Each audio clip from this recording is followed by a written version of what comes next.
एक दिन उज्जैन नरेश काशी नरेश से मिलने आए और दोनों राजा राजसी नौका पर बैठे गंगा में नौका विहार कर रहे थे।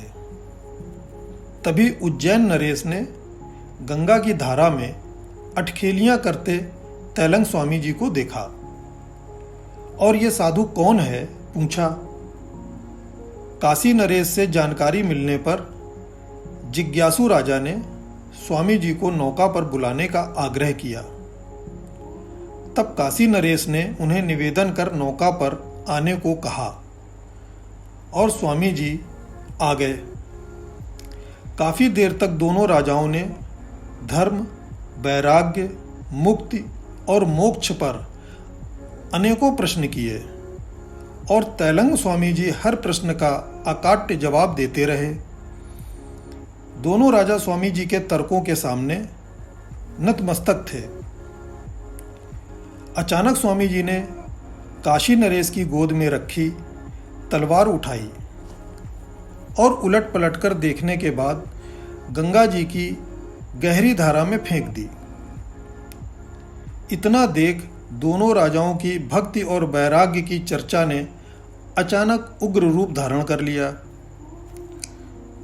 और जो सिर अभी तक श्रद्धा भाव से झुका था वह अब 7वें आसमान पर था। दोनों राजा नंगे साधु पर क्रोधित होकर कहने लगे कि इस नंग धड़ंग भिखारी की यह मजाल, और साधु को गिरफ्तार करवाने का हुक्म देने ही वाले थे कि साधु स्वामी जी ने नदी में हाथ डाला और एक साथ 2 तलवारें निकालकर पूछा, तुम्हारी कौन सी है? दोनों तलवार एक सी थी। राजा स्तब्ध हो गया और अपनी तलवार नहीं पहचान पाया। अब स्वामी जी ने राजा को झिड़का और कहा, जो चीज़ तुम्हारी है उसे पहचान नहीं पा रहे हो, जो चीज़ तुम्हारी नहीं है उसके लिए इतना क्रोध कर रहे हो।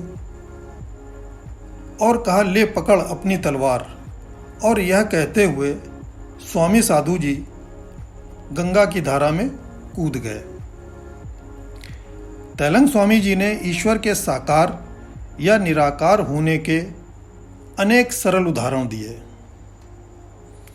एक बार बंगाल के एक संत आनंदा ठाकुर के सवाल पर तैलंग स्वामी ने एक पुस्तक हाथ में लेकर कहा, इस छोटी सी पुस्तक एक छोटे से स्थान को घेरे है, उसको हम देख पा रहे हैं क्योंकि यह साकार रूप में है, लेकिन ईश्वर तो पूरे ब्रह्मांड में व्याप्त है और वह निराकार है।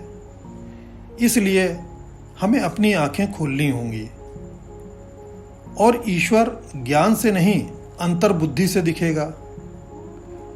तैलंग स्वामी जी का मानना था कि ईश्वर को अपने भीतर ही तलाशना चाहिए।